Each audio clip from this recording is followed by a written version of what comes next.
Here's something wild. There's a 90% chance you'll deal with high blood pressure at some point in your life. It causes half of all heart attacks and strokes, damages your kidneys, steals your vision, and messes with your brain, all while giving you exactly 0 symptoms to warn you. But here's the plot twist that makes this whole thing interesting. Everything you think you know about fixing it is probably wrong. And the real solutions are way more fascinating than eat less salt and go for a jog. The thing nobody tells you about blood pressure. Let's start with what's actually happening in your body. Your blood needs to push against your blood vessel walls to move forward, like water through a pipe. When your heart beats, that pressure spikes. That's your top number. Between beats, it drops. That's your bottom number. Simple enough, right? Here's where it gets messy. The medical world can't even agree on what too high means. Americans say 130/80 is the danger zone. Europeans say 140/90. Meanwhile, everyone agrees that under 120/80 is ideal. But here's what really matters. Just because something is common doesn't mean it's normal. I love how one functional medicine doctor puts it. What happens to a car when you don't change the oil is the engine seizes up. But that doesn't mean engine seizing up is normal for a car. Age doesn't cause hypertension. Age just gives your lifestyle choices more time to catch up with you. The sugar plot twist. Ready for this?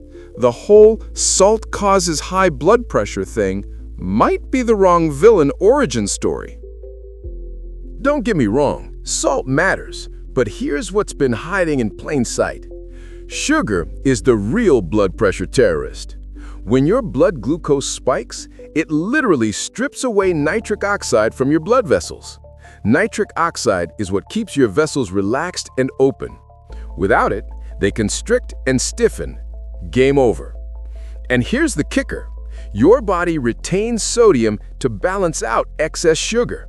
So that salt problem might actually be a sugar problem wearing a disguise.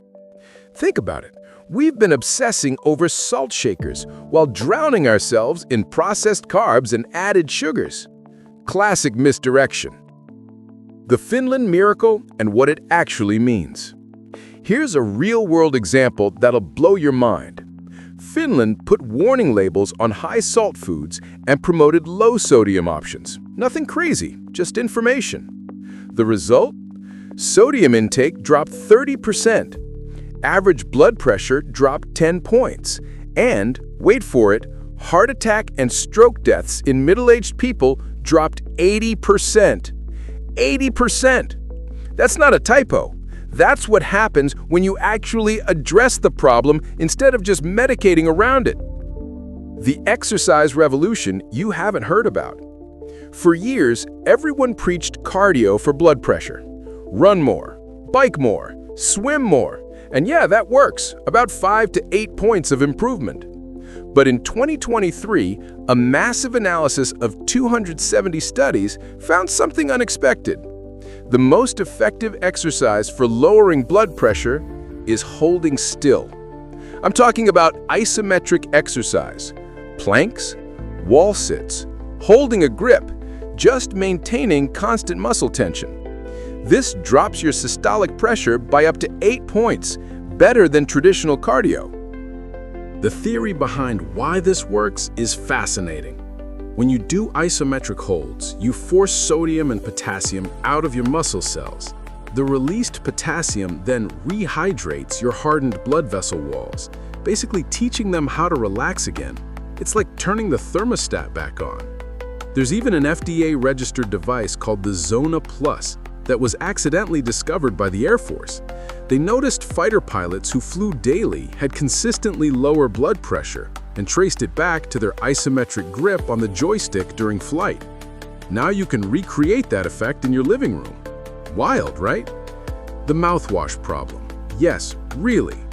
This one surprised me. Antiseptic mouthwash kills the oral bacteria that convert dietary nitrate into nitric oxide, that crucial vessel-relaxing compound we talked about earlier. Studies show that just 7 days of using antiseptic mouthwash can raise your blood pressure. 7 days! So you're destroying your blood pressure while trying to have minty fresh breath.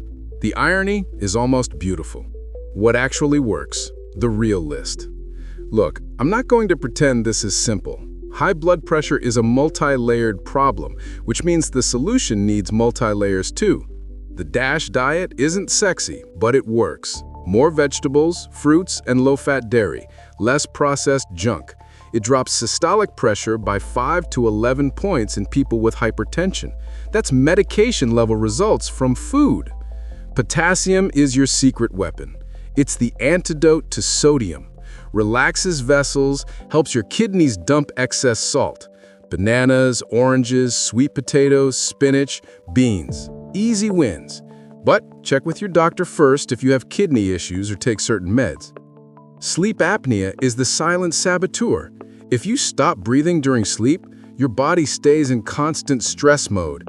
This is a leading cause of resistant hypertension, the kind that doesn't respond to lifestyle changes or meds. Fix your sleep, fix your pressure. Stress management isn't fluffy self-care nonsense. Chronic stress keeps you in fight or flight mode. Your heart rate stays elevated, your vessels stay constricted. Meditation, mindfulness, even acts of generosity trigger oxytocin release and downregulate your nervous system. The science is there. The medication conversation. Here's the truth. Sometimes lifestyle changes aren't enough, and that's okay. The SPRINT trial showed that intensive treatment to get people down to 120 systolic versus 140 reduced heart attack and stroke risk by 25% and death from all causes by 27%. Those are life-saving numbers. Common first-line meds include calcium channel blockers like amlodipine, thiazide diuretics, ACE inhibitors like lisinopril, or ARBs like losartan. Each works differently. Each has trade-offs. The key is this: medication and lifestyle work together, not instead of each other. You're not admitting defeat by taking a pill. You're using every tool available to protect your future. The one thing challenge: I'm not going to tell you to overhaul your entire life by Monday. That's not how lasting change works. Instead, I'll challenge you with what one of my sources suggests. Pick one thing from this article. Just one. Maybe it's cutting out soda. Maybe it's trying wall sits 3 times a week. Maybe it's getting tested for sleep apnea. Maybe it's buying a home blood pressure monitor so you actually know your numbers. Start there. Master that. Then add another. Because here's what I've learned. The silent killer stays silent only if you let it. Once you understand what's actually happening, the sugar-sodium connection, the exercise revolution, the sleep-stress vessel relationship, you can't unknow it. And that knowledge becomes power. Your blood vessels are either getting more flexible or more rigid. Your pressure is either trending down or up. There's no neutral.